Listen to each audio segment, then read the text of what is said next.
Este virus es que puede afectar al sistema nervioso central también, entonces puede generar como complicaciones o formas más graves, o secuelas años después, puede estar formando alguna encefalitis. Y encefalitis bastantes, lo que hace es va a generar un tipo de parálisis en los músculos del cuerpo. Va a destruir neuronas. Y esto hace que pues no haya neuronas que te estén inervando músculos, entonces no va a haber señales para poder diagnosticar al paciente. Ahí lo peligroso es que te digo que este paciente llevaba como un par de años ya con la lesión. Decía, es que no me han dicho qué es, no me han dicho qué es, no se me quita, no sé qué, no me quita el tratamiento. La principal causa de muerte va a ser la falla terapéutica contra los microorganismos. O sea que Buenos días, bienvenidos a nuestro podcast Detrás del Estetoscopio, donde exploramos el mundo de la medicina de la mano de los expertos. Hoy estamos con la doctora Alexandra Margarita Montoya Mendoza, especialista en microbiología médica con más de 20 años de experiencia en el estudio y análisis de microorganismos, además de su papel en la salud humana. La doctora aquí presente, lo voy a decir de nuevo porque esta es la segunda, varias veces que la he presentado, es la microbiología médica en persona. Ella fue mi doctora en el curso de microbiología hace unos 3 añitos y voy a hacer su presentación. Ella estudió licenciatura en biología en la Facultad de Ciencias Biológicas de la Universidad Autónoma de Nuevo León. Hizo su maestría en ciencias con orientación en microbiología industrial. Tiene un doctorado en ciencias con orientación en microbiología médica con mención cum laude. Es coordinadora del curso teórico y práctico de microbiología. Es profesora del curso teórico y práctico de microbiología para estudiantes de médico cirujano y partero, además de químico clínico biólogo. Es profesora de bioseguridad para estudiantes de maestría y doctorado en ciencias, profesora de habilidades de escritura científica para estudiantes en doctorado de ciencias, profesora de redacción de artículos científicos para estudiantes de maestría de ciencias, profesora del curso teórico de microbiología y parasitología para estudiantes de médico cirujano del del TEC de Monterrey. Es responsable del laboratorio de biología molecular del Centro Regional del Control de Enfermedades Infecciosas. Hizo una estancia en Alemania en la Universidad de Harburgo, en el Instituto de Biocatálisis. Es el perfil deseable de PRODEP. Es parte del Sistema Nacional de Investigadores con nivel 1. Tuvo el primer lugar en un simposio de área básica en la Facultad de Medicina. Tuvo un reconocimiento de estudiante de posgrado distinguido durante su doctorado. Además, tiene más de 35 publicaciones científicas en congresos y revistas de reconocimiento mundial, más de 70 diplomados, ponencias y cursos impartidos dentro de congresos médicos relevantes, evaluadora y árbitro dentro de múltiples consejos microbiológicos e innovación. Tiene bastante, a mí me pasó su currículum y está todo muy padre, así que ahora sí la saludo, doctora, ¿cómo está? Hola, Buenos ¿cómo días. estás? Bien, Buenos bien, bien. días. Doctora, podemos hablar un poquito acerca de su trayectoria, Okay. un poquito acerca de algunas enfermedades. Usted es especialista en micología, entonces quiero empezar con una pregunta muy importante que es, ¿qué la motivó a ser bióloga frente a otras facultades? Tuve, creo yo, te voy a platicar la historia verdadera. Muy bien, ok. Tuve ahí un desvío medio raro porque yo en realidad empecé estudiando medicina. Hice 2 años, pero ya cuando empezamos a ir las consultas y las preguardias y todo eso dije, no, tratar con gente no es lo mío. Pero me gustaban las ciencias. Entonces quise seguir en la misma área, me cambié a biología. Y ya dentro de la licenciatura, digo, es una carrera muy general, pero ya dentro de la licenciatura mis prácticas o mis estancias eran con microbiólogos en el Instituto de Inmuno, por ejemplo, etc. Entonces, a fin de cuentas, seguí con esa línea, estudiando las ciencias que eventualmente pues, me llevaron a la microbiología médica. Ok, muy bien, doctora. ¿Cómo fue su formación? ¿Cómo fue su doctorado? ¿Por qué eligió el doctorado orientado a esa manera de, la maestría primero en microbiología industrial y luego el doctorado pues también enfocado? Y si hay algún momento o algún caso de investigación que nos quisiera compartir, tiene 2 tesis también en cada uno de ellos. Sí, durante mi licenciatura te digo, mis estancias estaban un tanto enfocadas al área de la salud, ya sea microbiología, inmunología, en las estancias que estuve. Para la maestría me fui por otro lado porque precisamente quería probar o experimentar con otras áreas Me Ok. fui a microindustrial y no, definitivamente la parte, Ok. la parte clínica, la parte Sí, sí. médica era lo que me gustaba. Entonces para el doctorado dije, me voy a regresar a eso. Y la verdad es que el programa aquí en la facultad tiene muy buen prestigio, ¿no? Era uno, creo yo, de los, probablemente esta y la UNAM eran los programas mejores o más reconocidos, por lo menos cuando yo estaba aplicando. Y bueno, con la facilidad que yo vivo aquí, yo soy de Monterrey, dije, pues vamos a aplicar a la facultad de medicina, ¿no? Entonces aquí entré, también por pura serendipia acabé en micología, porque yo venía enfocada pues a bacterias originalmente, y me gustó bastante. Los hongos son más complicados que las bacterias, son muy temperamentales los hongos, a veces quieren trabajar contigo y a veces no. Entonces siento que en el doctorado iba por ahí bastantes retos diferentes a los que me había topado antes, pero son muy bonitos. Entonces ya fue donde me quedé. ¿Qué hace especial a los hongos que usted considere, doctora? ¿Por qué le gustan tanto? ¿Por qué esa distinción con las bacterias, por ejemplo? Ya comparación las bacterias se me hacen un tantito aburridas. Sí. Pero déjame te digo por la Ok. morfología. Yo estoy muy enfocada a la microbásica. Ok. Yo soy muy de microbásica, de microscopio, de cultivos, etcétera. Y en ese sentido los hongos son muy bonitos. O sea, hasta te emocionas de verlos al microscopio. Nada más verlos al microscopio está muy padre, ¿no? Entonces, sí, tal vez es una razón bastante superficial el decir que son bonitos en comparación de otros. Sí, me sacan canas porque sí son complicados, pero sí me gusta estar en esta área. Muy bien. Doctora, ¿cómo ha cambiado la práctica de la microbiología de años, no sé, desde que salió usted de la facultad hasta ahorita? O sea, ¿qué cambios ha visto? Los enfoques son muy diferentes y sí requieren mucha actualización, requieren, incluso en nuestro caso, el estar buscando colaboraciones, porque te digo, yo soy una microbióloga de mucha microbásica, ¿no? Pero con el tiempo los estudios implican más estudios genómicos, estudios proteómicos, así como va avanzando la tecnología, pues estas se van incorporando a lo que se espera de los proyectos de investigación, ¿no? Entonces, tenemos que dirigirlos o incluir esas áreas, por lo menos en una fase explorativa, dentro de los proyectos, y eso era algo que yo hace muchos años pues no hacía, y en esa forma hemos tenido que estar cambiando. Pues cambiando.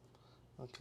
¿Nos puede dar un ejemplo, por ejemplo, de qué herramientas han cambiado a lo largo de los años? Que antes a lo mejor, no sé, un cultivo de un hongo o de alguna bacteria era muy tardado y ahora es mucho más rápido. Por ejemplo, sí, las identificaciones de los hongos ahora pueden ser muy rápidas. Antes eran netamente por morfología, tenías que aislarlo. Primero que te creciera de la muestra clínica, después aislarlo y deja que vuelva a crecer y ahora sí identificarlo, ya sea por morfología, estarte ahí unas horas en el microscopio, o a lo mejor hay que hacer pruebas bioquímicas extras. Ahora no hay, tal vez no aplique para todos, pero para muchos hongos ya hay formas más fáciles y rápidas. Muchas levaduras ya hay equipos automatizados que metes la muestra clínica y solita en cuestión de horas te dice cuál es el resultado, ¿no? O las secuenciaciones que te cambian la identificación de días, incluso semanas, dependiendo de qué hongo estés hablando, a cuestión también de un par de días, unas horas, si tienes toda la infraestructura. Entonces, en ese sentido se ha acelerado también mucho. Sí. Doctora, ¿qué retos se enfrenta día a día como microbióloga médica? El dinero. ¿El dinero? Bueno, aparte de... Yo creo que es el principal, el dinero. Te digo, los hongos son muy temperamentales, son muy... Digo, porque tengo la experiencia también de trabajar con bacterias y me doy, los hongos son muy sensibles a cualquier pequeño cambio. O sea, las condiciones con las que trabajas con ellas tienen que ser bien estrictas para que tus resultados sean reproducibles. Cambias cualquier cosita puedes ya estar obteniendo algo totalmente distinto. Entonces sí tenemos que ser muy estrictos en ese sentido al momento de trabajar. No quiero decir que con bacterias no nos apeguemos a los protocolos o a lo que tengamos que hacer, pero no son tan requisitosos en muchos aspectos. ¿Qué te digo? En un medio agrocultivo le cambio tantito la concentración porque, no sé, por cualquier razón, y ya no funcionó, cosa que con bacterias no ocurre, ¿no? Entonces, de entrada, el mantenimiento de los hongos a veces es complicado, y pues del mantenimiento surge cualquier experimento que quieras realizar. Ok, muy bien. Si no hubiera estudiado bióloga, si no hubiera estudiado medicina, ¿qué hubiera estudiado, doctora? Yo creo, más que no haber estudiado biología, me hubiera ido por un área totalmente diferente, creo. No, es que por ejemplo a mí me gustaban mucho las ballenas y los delfines, sí, me encantaban. Entonces tal vez hubiera estudiado mastología por ahí. Okay. De hecho, en una época de la licenciatura, en mis inicios, me fui a Tenerife y estuve en proyectos allá con delfines y todo. O sea, también es algo que también exploré en su momento, ¿no? Entonces sí, más que estudiar algo diferente, yo creo que más bien me hubiera ido por otra área de la biología. Muy bien. Vamos a hablar un poquito de algunas enfermedades de hongos. La doctora aquí pues ya mencionamos que es experta en ello. Y quiero empezar con una pregunta muy importante. ¿Qué es un hongo, doctora? ¿Cuál es la diferencia entre una bacteria, un virus o un prión? ¿Cómo es el crecimiento de un hongo? Uy, ok. ¿Por dónde empezamos? Los hongos a nivel celular son totalmente diferentes a las bacterias, son otra clase de células, incluso su estructura, su funcionamiento es muy diferente. De hecho, los hongos son, si lo vemos desde, si pescamos un árbol filogenético, por ejemplo, un hongo sería más similar a las células de los humanos que a las de unas bacterias. Bueno. ¿No? Entonces su estructura, su funcionamiento es más similar a nuestras células, y eso hace que ciertos comportamientos o funcionamiento pues, sean muy diferentes entre unas y otras. Tienen muchas cosas en similar dentro del contexto de infecciones, por ejemplo, ¿no? Pero esto tiene mucho impacto, creo yo, sobre todo en el área clínica, pues al momento de la manipulación y del diagnóstico y sobre todo el tratamiento de estos, ¿no? Esta diferencia que hay entre unas células y las otras. Y bueno, no se diga de los virus que estrictamente ni siquiera se consideran seres Dios, y los priones que ni siquiera son proteínas, ¿no? Ni siquiera son elementos estructurados. Sí. No sé si eso contesta. Sí, está muy bien, doctora. ¿Es más lento el crecimiento de un hongo que de una bacteria en general, que de un virus? En general. Hay sus excepciones, pero en general, sí. Normalmente una bacteria común, o la mayoría de las bacterias, te pueden crecer en 24 horas. Tal vez 48 una más complicadita, tal vez te tengas que ir ya más días si estás hablando de una nocardia, por ejemplo, ¿no? Pero la gran mayoría de estas, en unas 24 horas, 48, si no les gusta el ambiente, te crecen. Unas levaduras, como cándida, como cripto, si las condiciones son buenas, te va a crecer en unas 48 horas, hasta un poquito más, pero de ahí en fuera estás hablando de crecimientos que pueden tardar 5 días, una semana. Histoplasma, por ejemplo, los cromos pueden tardarse hasta un mes en crecer in vitro, ¿no? En las placas de cultivo. Entonces ahí sí hay una diferencia importante. Sí, hay diferencia. ¿Por qué se considera que un hongo es más parecido a una célula humana? Ahorita comentó eso usted, doctor. Porque son células eucariotas. No sé si recuerdas, las bacterias son procariotas. Y las bacterias las células humanas son eucariotas, los hongos son también considerados, son células eucariotas. Sí, la única diferencia prácticamente entre las células, o la diferencia importante entre las células de hongos y las humanas, es que los hongos tienen pared celular, cosa que nosotros no. Pero yo creo que Esa esa era la da otra relevancia edad, importante, sí. pero no sé si recuerdas, por ejemplo, las plantas también tienen paredes celulares, ¿no? Y son eucariotas también, entonces son esas similitudes que dentro de los grandes de los grupos de los eucariotas, esa es una característica que puede variar, sí. Doctora, usted ha trabajado con hongos. Me gustaría ver si nos podría platicar un poquito acerca de Cándida. ¿Cómo es la morfología de Cándida? ¿Cómo se transmite? ¿Qué tipo de enfermedades comúnmente da? Y algunas complicaciones interesantes que usted nos quisiera compartir. Cándida morfológicamente es uno de esos hongos que no tiene gran chiste, la verdad. Okay. Es una levadura, una esfera. Okay. Círculos, no sé cómo, te digo, sin dibujitos no sé cómo explicar muchas cosas, pero pues es una célula esférica, un poquito ovalada en algunos casos, en su mayoría. Puede tener otros estadios, o sea, ciertas condiciones ambientales, y cuando digo ambientales me refiero, puede ser el ambiente, puede ser dentro del cuerpo humano, ¿no? Okay. Ciertas condiciones ambientales pueden generar cambios en la morfología. Estas cándidas a veces pueden formar hifas o pseudohifas, es decir, se alargan y se forman filamentos de muchas de estas células unidas. Y esto es importante en las cándidas porque normalmente esas estructuras de filamentos, estas hifas, es la fase invasiva, es lo que le permite invadir, atravesar diferentes tejidos, estructuras, ¿no? Pero fuera de esto no tiene morfologías características. Es decir, si yo veo una levadura de cándida o veo una hifa de cándida, no te la puedo distinguir de otro hongo. Okay. A eso me refiero con no distintivo o no característico, ¿no? Hay varias especies de cándida por muchos años, sino por muchas décadas. Cándida albicans era la especie más frecuente. Pues sí, y por mucho.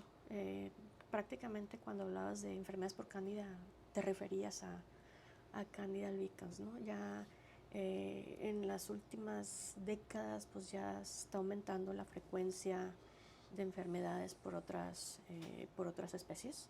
Esto se debe un tanto también. Cándidas en general son oportunistas. No sé si recuerdas lo que era. Tienes que acordar que era una infección oportunista. Esto sí va a afectar a personas con algún inmunosupresión, ¿no? O que tengan algún otro factor de riesgo importante. Y aquí pues coincide este aumento de la frecuencia de otras especies de cándida, pues se ha visto que coincide mucho con el aumento de las poblaciones vulnerables. Hay unos pacientes inmunosuprimidos, hay unos pacientes diabéticos, hay unos pacientes en terapia de corticoides, hay más pacientes con cáncer, hay más pacientes, ¿no? De los diferentes tipos de poblaciones, ¿no? Sí. Una especie que ha tenido mucha importancia en los últimos años, en la última década probablemente, es Candida auris. Okay. Y la relevancia de esta especie es de que es muy resistente a los tratamientos, ¿sí? Puede ser que por sí misma el hongo no sea muy virulento, pero afecta a una persona con algún inmunocompromiso y tú le quieres dar tratamiento a esa persona, no va a responder al tratamiento, ¿no? Entonces esto ha hecho que este hongo, esta especie en particular, pues sea un problema de salud bastante importante, probablemente en la última década. Ahora, la forma en que estas se transmiten va a depender también de qué enfermedad estemos hablando. Okay. La mayoría de ellas, como enfermedades oportunistas, estás hablando que normalmente van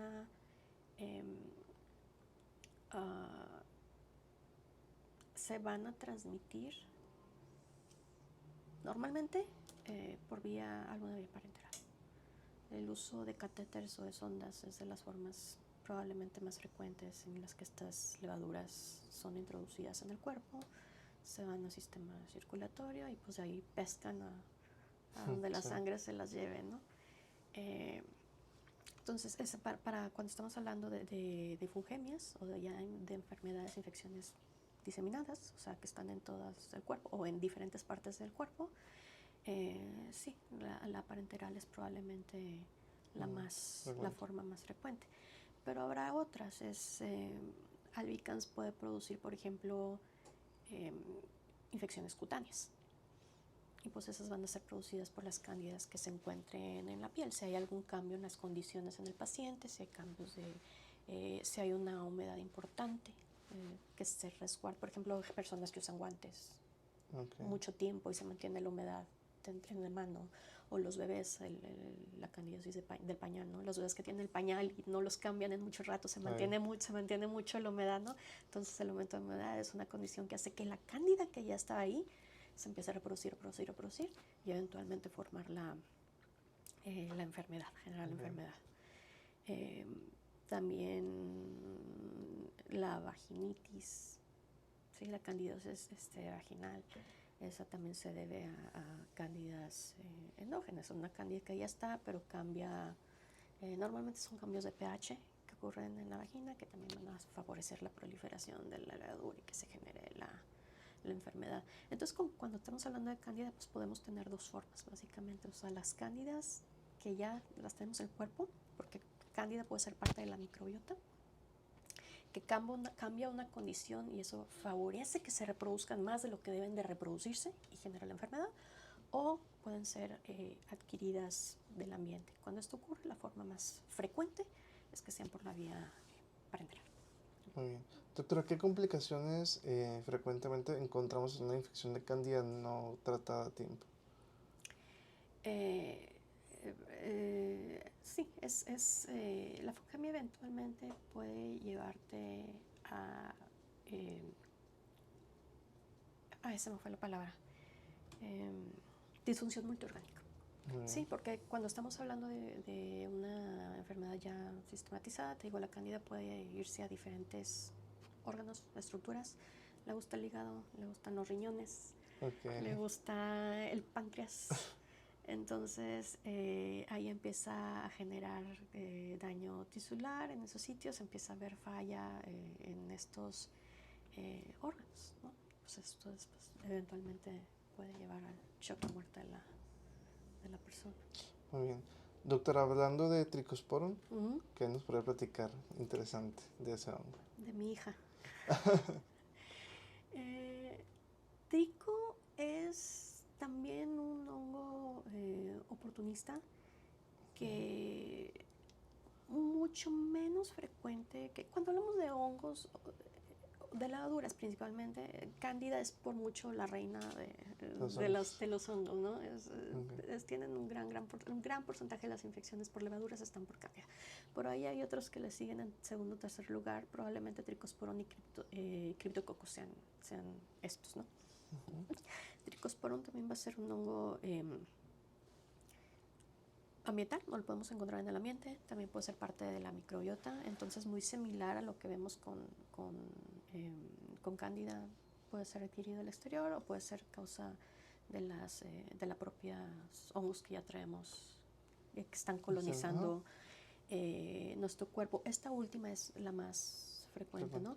Y es muy similar a lo que ocurre con cándida. Trichosporum realmente va a enfermar o va a generar enfermedad en personas con algún inmunocompromiso, algún tipo de inmunocompromiso, porque como sucede con cándida por sí mismo, el hongo no es muy virulento, no tiene muchas cosas o no produce muchas cosas que puedan dañar al organismo.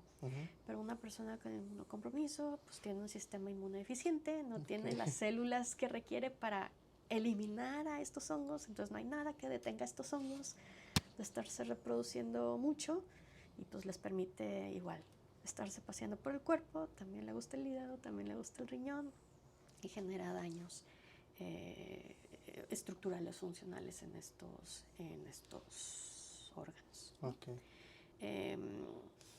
Sí, también tiene, la morfología es un poquito diferente, también tiene hifas y levaduras como ¿Cándida?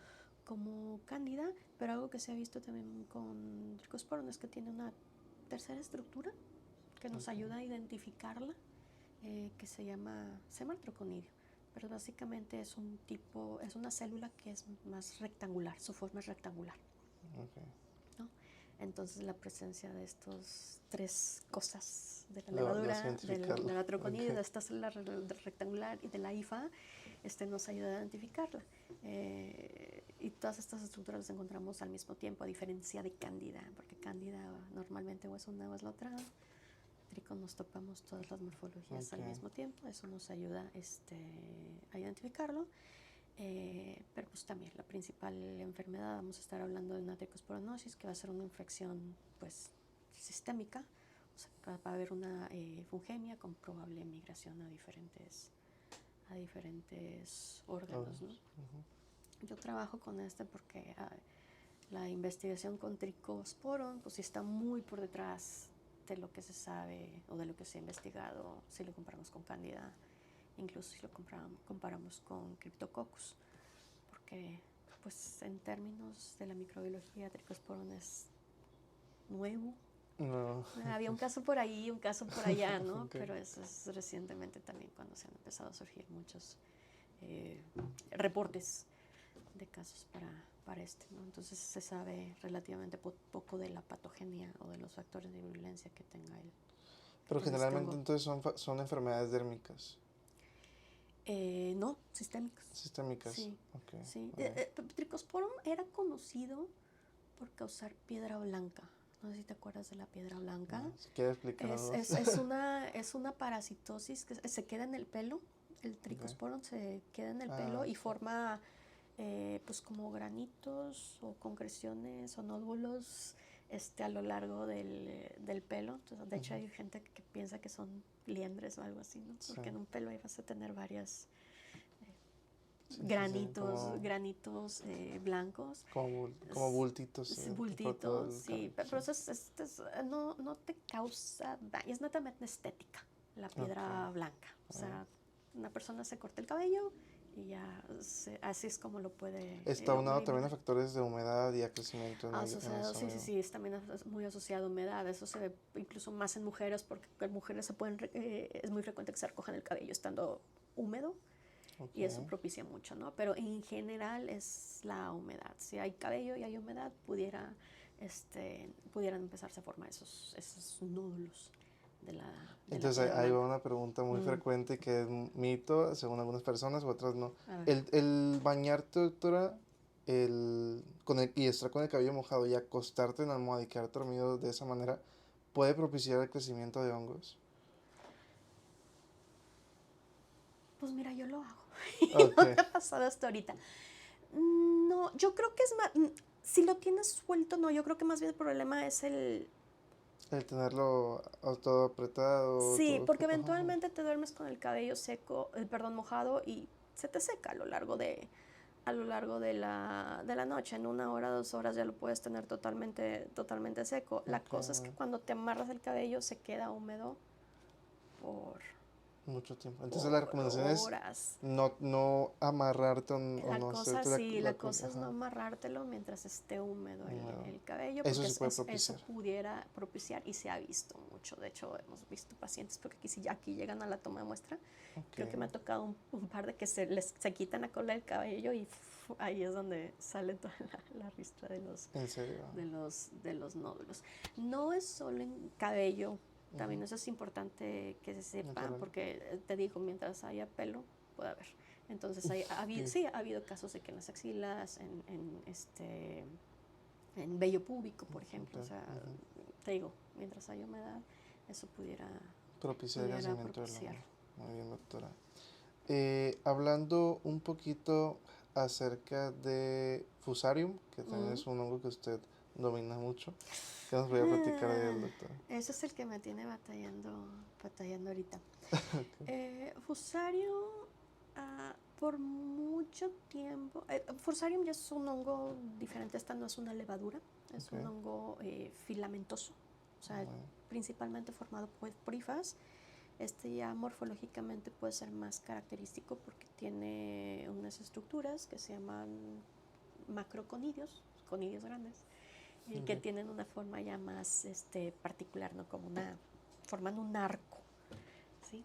Entonces eso ya nos ayuda a identificar este hongo. Este hongo por mucho tiempo estuvo asociado a infecciones oftálmicas, keratitis, básicamente. ¿Sí? Es un hongo que también se puede encontrar en el ambiente y llega al ojo, el conidio, la hifa, llega al ojo, y si hay alguna lesión, abrasión, aunque sea microscópica, pequeñita, que permita que entre, se generaba la keratitis. De hecho, está muy asociado, por ejemplo, con lentes de contacto. Tal vez los nuevos ya no tanto, pero no sé si recuerdas, o sabes que antes eran más rígidos, más duros los lentes de contacto. Digo, la verdad yo nunca he usado, pero sí he escuchado que es eran más difícil de rígidos. ponérselo. Sí, entonces, pues yo tampoco nunca usaba, pero pues aparentemente eran más fácil de lesionar el ojo, la córnea, ¿no? Con ese tipo de lentes de contacto. Entonces estos formaban pequeñas abrasiones que pues favorecía que entrara algún microorganismo. Fusarium no es el único que puede generar keratitis por este mecanismo, pero bueno, Fusarium estaba asociado principalmente a esa manifestación, ¿no? A esa enfermedad. Y lo mismo, hongo oportunista, en las últimas décadas aumenta la población de riesgo, se han visto más y más y más enfermedades causadas o asociadas a este hongo. Sí, la vía de entrada, como esta sí es netamente ambiental, la vía de entrada suele ser los pulmones.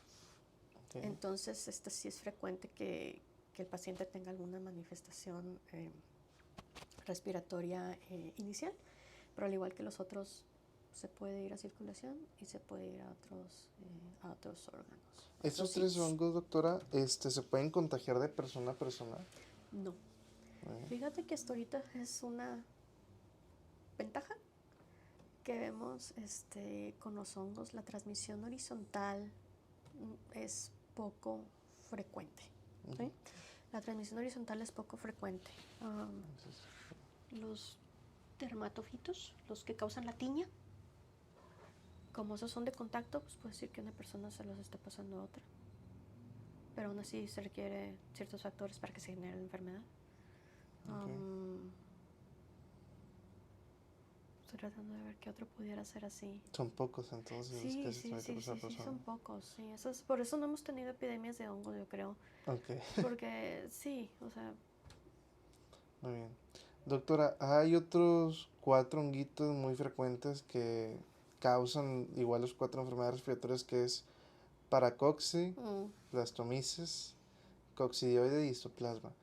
De hecho, Coxi muy frecuente aquí en el norte del país. ¿Nos podría platicar un poquito acerca de cuál es la diferencia entre ellos? Si es que los 4 sí generan la enfermedad respiratoria, o alguno tiene alguna diferencia más en el cual podemos identificar al menos clínicamente o de manera laboratorio. Ya. Los 4 pueden producir enfermedades respiratorias primarias cuando el hongo es inhalado. Si a mí me preguntas, las enfermedades respiratorias son muy, muy similares. De hecho, son muy similares, suelen ser muy similares incluso a tuberculosis. Es fácil que se confundan con tuberculosis. Tal vez ahí deberías de preguntarle a un infecto o ya a alguien en el área clínica si no hay particulares clínicas que permitan diferenciarlas, pero pues en principio, como la enfermedad es descrita, la verdad es que a mí personalmente se me hacen muy, muy similares estas enfermedades respiratorias. Que sí pueden producir otras manifestaciones, pero ahorita entro a eso. Que sí pudiera ayudar a diferenciar una de otra es que tienen epidemiologías bastante diferentes. ¿Sí? Entonces, el saber quién es tu paciente, dónde estuvo tu paciente, sobre todo porque tienen ahí restricciones geográficas o distribuciones geográficas muy diferentes, más que nada, ¿no? Entonces, eso ayuda a guiar, por lo menos a diferenciar entre estas 4. Coccidioides, que es uno de los que tenemos aquí. Esa es una de las excepciones a los hongos, porque pues, que a los hongos en general les gusta la humedad. Coccidioides no. Coccidioides es de zonas áridas o semiáridas, ¿no? Entonces, cocci no lo topamos básicamente en la línea de la frontera de Estados Unidos, México. Sí. ¿No? Sube un poco para California, creo que sí llega hasta Oregon, o no sé cuál es el estado, creo que es Oregon. Creo que es Oregon. Sí, no, pero en principio pues sigue la línea fronteriza de Estados Unidos, México. Hay por ahí otros focos en otras partes del mundo, pero esta es la zona importante de de coccidioides, ¿no? Entonces el ambiente ahí es muy característico, el sitio en el que nos podamos encontrar este hongo. Histoplasma, aun y cuando sí tenemos histoplasma aquí en Nuevo León, le gusta, Cueva, ¿no? Sí, también le gusta la humedad, le gustan las zonas oscuras, se asocia mucho a cuevas, ¿no? O ese tipo de sitios, ¿no? A los que son espeleólogos, los que se van de excursión, los que se van a matacanes o edificios vacíos, abandonados, también puede ser un sitio en el que se puede encontrar este hongo. Entonces no lo topamos más. Yo siempre digo, coccidioides dividen el país así, horizontal, y ahí tan para arriba es cocci. Histo, divídelo pero así, verticalmente. Y hacia el este es la zona donde tú te esperarías encontrar California, húmedas, bosques, selvas, sí, de este lado del país, ¿no? Pero pues ambos hongos sí coinciden aquí en Nuevo León, pues porque tenemos ambos climas. Blastomyces también es uno de esos que puede tener un foco por ahí, un foco por ahí alrededor del mundo, pero su zona importante realmente es en Estados Unidos. Te debo qué estados, porque la geografía de Estados Unidos de este lado la tengo bien perdida, pero es por ahí, por esa zona del noreste donde están los lagos, los bosques grandes, eso. Esa es la zona que le gusta a Blastomyces, ¿no? Para cocci también es uno que le van a gustar más los lugares húmedos, templados tropicales. Sí lo tenemos en México, pero para cocci está más hacia está más en la península también, normalmente. Si ves casos de paracoccidioides en México, probablemente sean de esas regiones, ¿no? Entonces por ahí el sitio en el que estuvo, el que visitó, donde vive la persona es relevante. Sí, es relevante. Para darte una idea, ¿no? En México sí se han reportado, creo que en la historia, llevamos como 5 casos de Blastomyces, pero entonces de gente que estuvo allá y que se vino y que la diagnosticaron, son importados, gente que estaba allá y que se vino, pero que lo diagnosticaron hasta que llegaron. 5 casos en total. Creo que andaba por ahí, lo último que yo chequé era que teníamos unos 5 casos reportados aquí, que se sepa, y todos importados, ¿no? Entonces, sí se mantienen bastante en sus zonas geográficas estos hongos. Doctora, ¿cómo es el diagnóstico? Digo, tú sospechas a lo mejor una enfermedad respiratoria. Algunas de ellas pues no son tan complicadas, entonces tú generas el tratamiento normal. Y al momento de llevar el cultivo, ¿cómo se cultivan estos hongos? ¿Qué características encontramos? ¿Tarda mucho en crecer o no tanto? ¿Cómo es esto? Ahí sí es bien importante que el médico tenga un diagnóstico presuntivo, si no es que directamente está pidiendo pues la identificación, la búsqueda o el cultivo para un hongo, ¿no? Porque si la muestra respiratoria se va a mandar de Defaultibacter, todo se manda de Defaultibacter, ¿no? Menos que un diagnóstico presuntivo de tuberculosis, o bueno, que es Bacter, pero requiere otros procedimientos, ¿no? O se sospecha de alguna micosis o de cocci o de algo, porque si no, no se hace. ¿Cuál es la rutina? Normalmente si son muestras internas, o sea, obtenidas dentro del cuerpo, orina, sangre, esputo, biopsias incluso, o algún tipo de líquido corporal interno, de inicio la muestra se cultiva en sangre, en agar sangre, y en agar saburo, que es un hongo que está especializado para hongos, o más bien es un hongo, es un medio que se usa especialmente en el laboratorio de micología. No que no permita que otras cosas crezcan, lo que pasa es que el saburo está muy enriquecido con glucosa, que le gusta mucho al hongo, ¿no? Entonces esto favorece el crecimiento de los hongos. Está un pH que también le gusta a los hongos, entonces pues esa es la particular que tiene que tiene este medio. Entonces se van a sauro, se van a agar sangre y pues hay que esperar que crezcan. Ahí va a depender también del hongo. Entonces, lo que te dije, uno puede crecer, si tenemos suerte, 24 horas, tal vez 48. Habrá otros que requieran la semana. Si estamos hablando, por ejemplo, de un histoplasma, puede que requiera 2, 3 más tiempo para crecer. Lo que típicamente se hace es una vez que ya crece el hongo y asumiendo que esté puro, o sea que no creció, que nada más tuvimos un tipo de hongo en esa muestra, pues se va directamente a la identificación. Si es un hongo filamentoso, normalmente es por morfología. ¿Sí? Los hongos, la mayoría o muchos de los hongos patógenos filamentosos tienen estructuras características que al observarlas al microscopio nos permite identificar, pues si no la especie, tal vez el género, ¿no? Y muchas veces la identificación del género es suficiente para que se pueda decidir optar por un tratamiento adecuado. ¿Sí? Si se trata de una levadura, pues son así, no tienen chiste. Sí. Entonces para las levaduras pues, sí nos tenemos que ir frecuentemente a pruebas bioquímicas, ¿no? PCR, sí. Pueden ser de ureasa, de catalasa, para cándida y pruebas de filamentación, de clamidosporas. Son pruebas pues normalmente más rápidas, pero bien importante, más baratas. Ok, muy bien. Eso ayuda al diagnóstico, porque a fin de cuentas la prueba que tú hagas se la vas a cobrar al paciente. Entonces mientras más barata sea la prueba, pues es más fácil que se realice, ¿no? Y que se llegue a un tema. Entonces nos vamos a pruebas bioquímicas cuando estamos hablando de levaduras. Hongos bien complicados que no tengamos, porque sí nos han llegado cosas bien raras, que morfológicamente me ha pasado un par de veces. Morfológicamente decimos no encontramos qué es, ¿no? Entonces ahí pues ya nos tendremos que ir a molecular, ¿sí? Y ya para poderlo identificar con certeza. Ahora, nosotros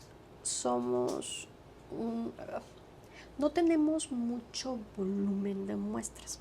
Si tú te vas a un hospital grande, van a tener los equipos donde, te digo, nada más ponen la muestra y solita te la da. Esos equipos funcionan muy bien para muchos hongos.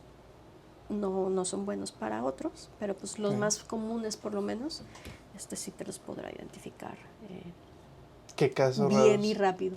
¿Qué casos raros le han llegado así, doctora? Que de plano la morfología del hongo, de la bacteria, Fíjate, es que lo que pasa es que una vez me llegó un mucoral que no es de que no pudiéramos identificar las estructuras, que no estaba dando las estructuras. Sí, no estaba generando estructuras y no lo pusimos en diferentes. Era un mucoral, no era mucor, pero era un mucoral. Era, no me acuerdo si era una saxena o una apophysomisis, no recuerdo, porque al mismo tiempo me llegaron esos dos, pero hubo uno con el que batallé, no me acuerdo cuál. Los poníamos en diferentes medios, buscando en la literatura a ver qué otro medio podemos, pero no lográbamos que diera sus estructuras. Y pues ese plan dije, pues ya vamos a mandarlo a secuenciar, nada más estamos perdiendo tiempo. Y pues ya eso no lo resolvió. Eso, por ejemplo, fue un caso de esos, ¿no? Y luego también nos tocó una levadura. Pues cuando nos tocó Auris. Aquí tuvimos el primer caso de Auris reportado en México. ¿En serio? Sí. Nos llevó la cándida y pues los equipos o los métodos que se utilizaban no incluían a Auris en esos entonces. Entonces tú le metías al equipo y te daba otra cosa.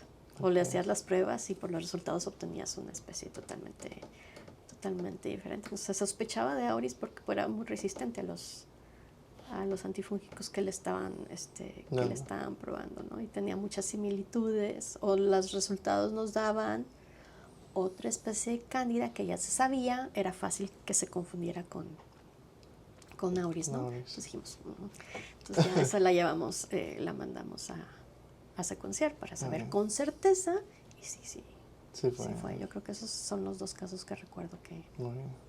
Doctora, hablando de Cryptococcus, ¿dónde se encuentra? Digo, es muy frecuente que se encuentre en heces de paloma, queremos desmentir eso, si es verdad o no. ¿Y qué papel tiene, por ejemplo, en personas inmunosuprimidas con VIH este tipo de hongo, doctora? Sí, sí, la paloma. Okay.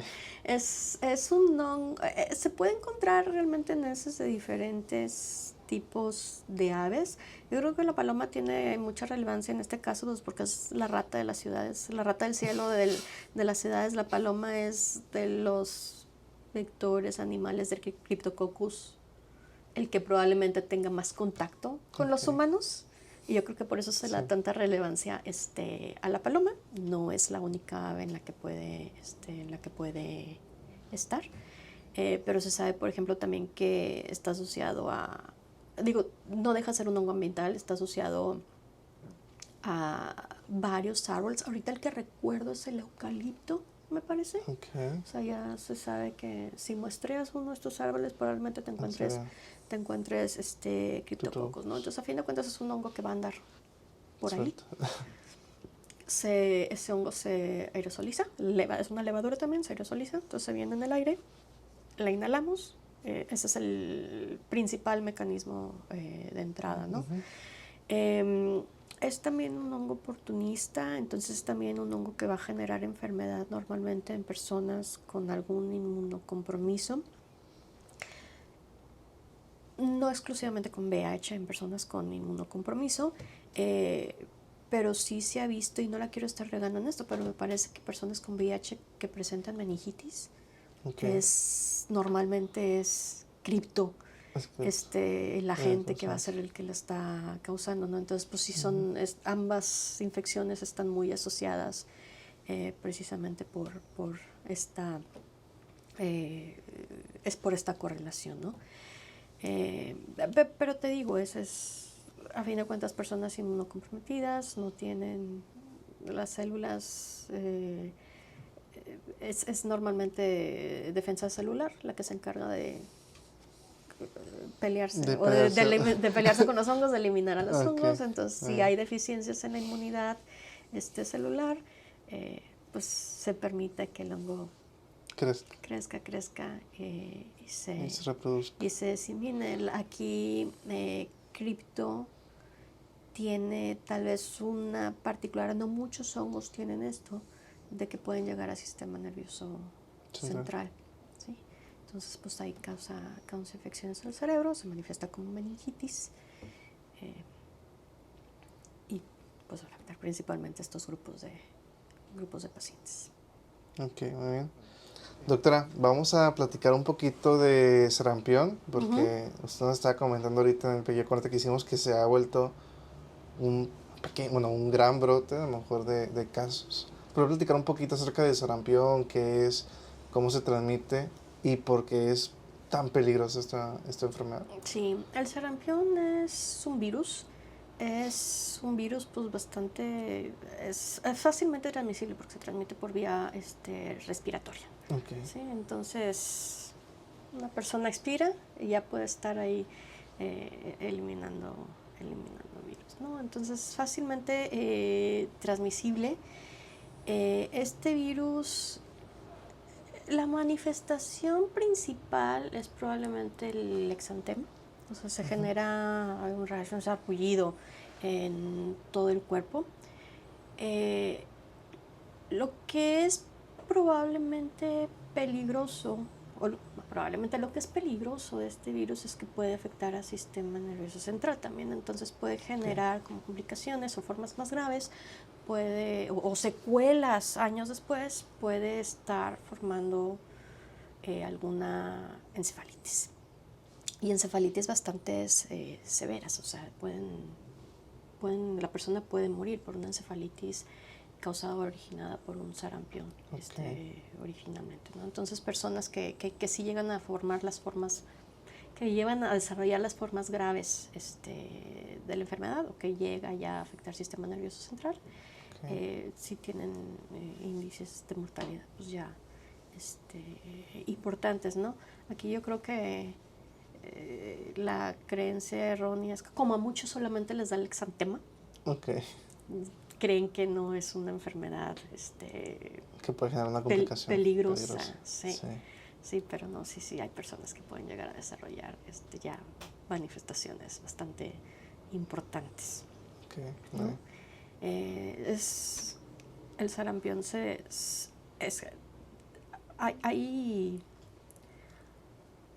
hay ciertos criterios que determinan qué tan transmisibles son las enfermedades y el sarampión es probablemente una de las enfermedades que está considerada de las más contagiosas, de las más infecciosas, y ahorita es problema de salud importante porque pues gracias a los antivacunas mucha gente está dejando de vacunarse. Y te comentaba, ahorita en México hay más de 2,000 casos reportados de sarampión. Seguramente algunos deben de ser también importados, ¿no? De gente que andaba en otros lados, se contagió en otro lado y ya que llegó a México es cuando se les diagnosticó. Pero pues en vistas de que es cierto que hay una población no vacunada que va en aumento, si eso le sumamos a la población que no puede vacunarse por diversas razones, o vamos, niños aún muy pequeños que no tienen esquemas completos, personas con algún inmunocompromiso que no pueden ser vacunadas contra ciertos microorganismos, súmale la reducción de la inmunidad con el paso del tiempo, porque normalmente la gran mayoría de las personas nos vacunamos nuestro esquema de vacunación de niños y ya nos olvidamos. Pero con la edad esta inmunidad va reduciendo. De hecho, lo aconsejable es que tengamos refuerzos a lo largo de la vida, ¿no? Entonces ahí son varios. Un ejemplo. Sarampión es también uno de ellos. Me parece que cada 10 años es lo sugerido que haya un refuerzo, pues precisamente porque va a ir disminuyendo esta inmunidad.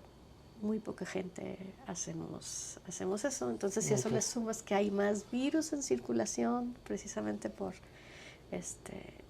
estos nuevos casos que hay, pues aumenta todavía la probabilidad de estarlo adquiriendo, ¿no? Entonces, pero sí, 2,000 casos de una enfermedad prevenible para la que hay vacuna es demasiado. Es demasiado. Doctora, poliomielitis, por ejemplo, fue una enfermedad muy frecuente, al menos en todo el mundo, porque prácticamente fue pandemia, ¿no? ¿Cuál es la característica de esta enfermedad? ¿Por qué es tan transmisible? El polio es un virus que se transmite por vía fecal-oral. ¿Sí? Entonces, ahí va a depender mucho de diversas condiciones de higiene, pero la forma en que normalmente una persona lo adquiriría es porque está comiendo algo contaminado con el virus. Entonces, eso hace también que sea pues, relativamente muy sencillo de estarlo adquiriendo. Entonces, la polio lo que hace es va a generar un tipo de parálisis en los músculos del cuerpo. Va a destruir neuronas.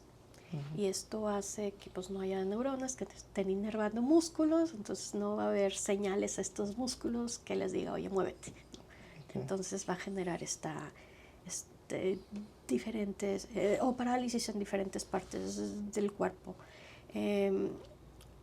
Va a depender de la gravedad de la enfermedad, pero pues puede llegar a ser bastante incapacitante en algunas personas.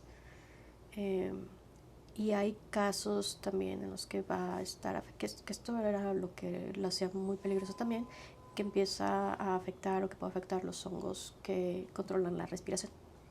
Entonces una persona no puede respirar por sí misma.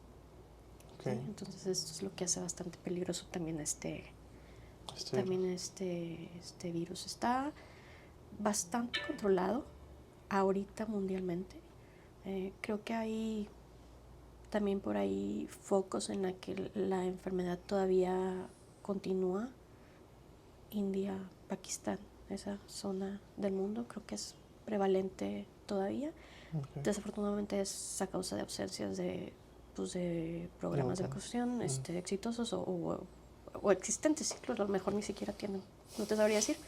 Pero por mucho la vacunación ha controlado bastante esta enfermedad.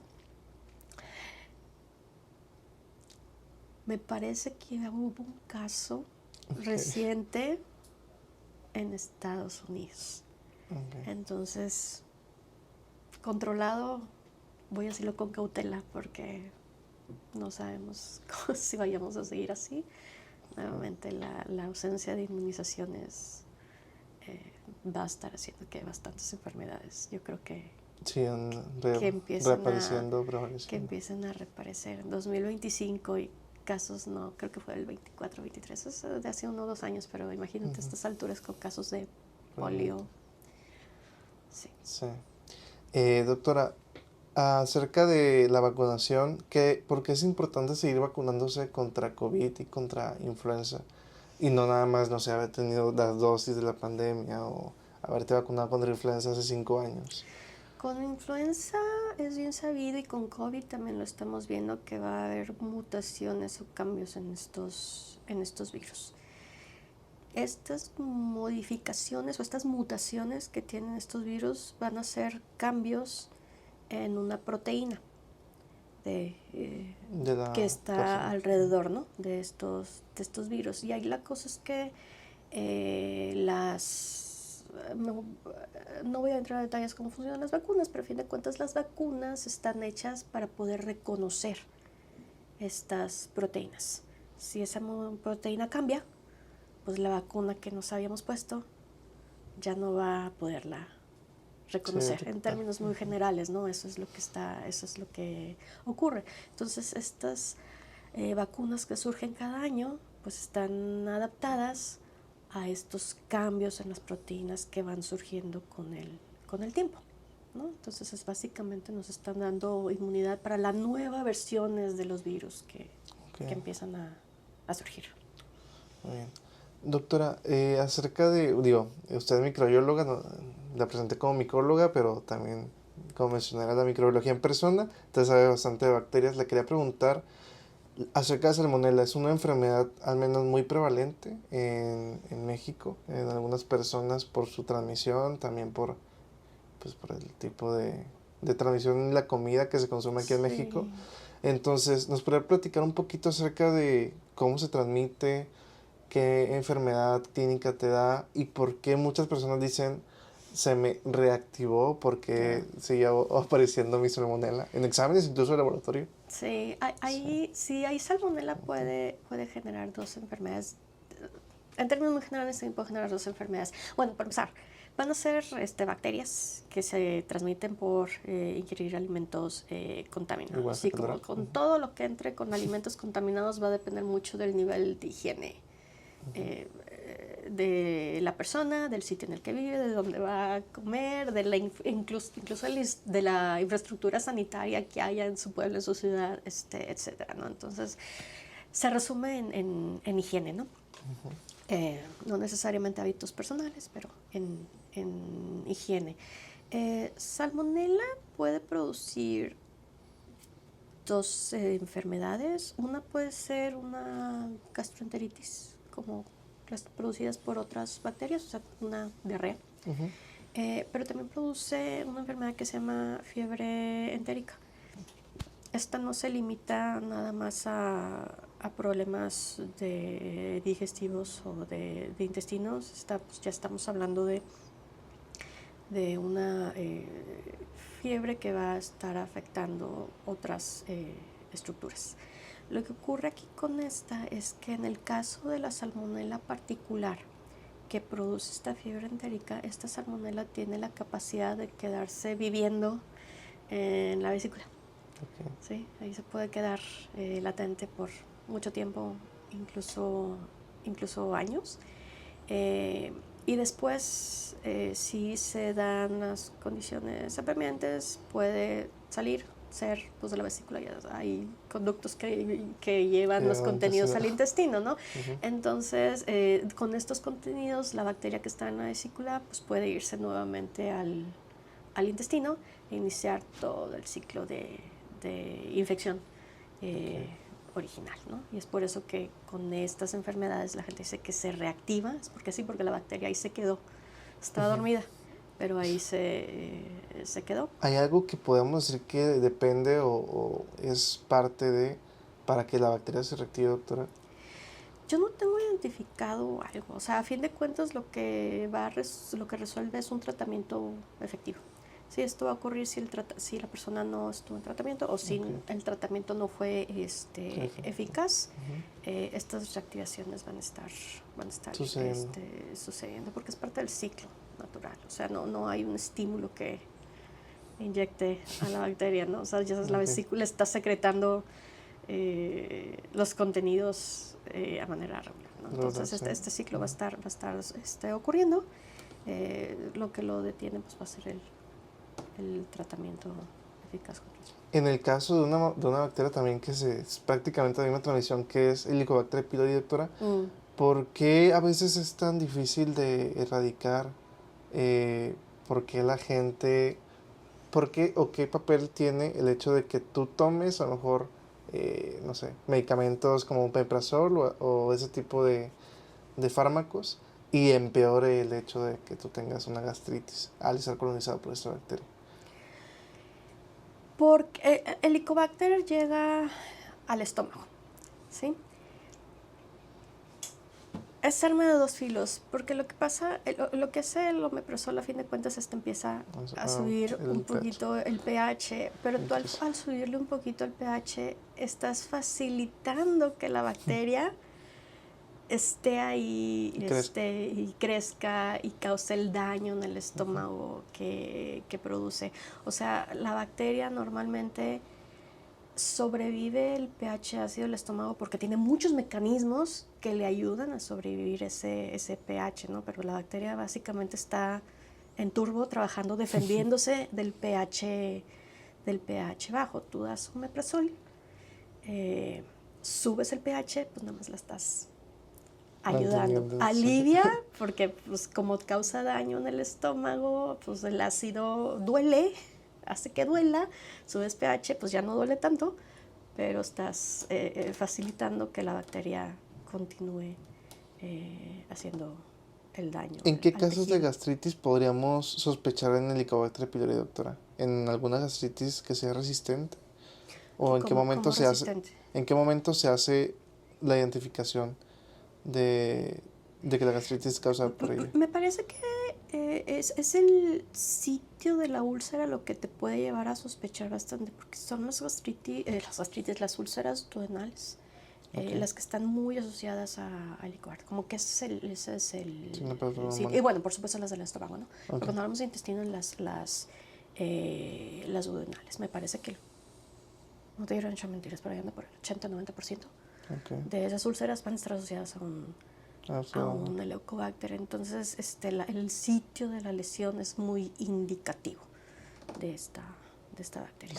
En las zonas más bajas del intestino pues ya se piensa en otra cosa. Muy bien. Bueno, hay muchas más entidades que esperemos platicamos en otra ocasión. Es muy interesante relacionarlas, pero vamos a terminar ya por último por una agente muy preferida por usted, que es la lepra, doctora. ¿Nos puede platicar un poquito acerca de la lepra? Está bien padre la es lo que te platicaba, ¿no? Yo hace mucho como que escuchaba lepra y pensaba que era enfermedad bíblica histórica, que ya no existía, que yo entré en shock cuando me enteré que era una enfermedad que todavía existe en varias partes del mundo. México es un lugar que tal vez no tanta, pero México es un lugar que todavía tiene lepra en ciertas áreas, en el centro valle. Es una zona todavía endémica para la lepra. De hecho, había leprosarios hasta recientemente, o sea, todavía había sitios donde la gente ahí se quedaba.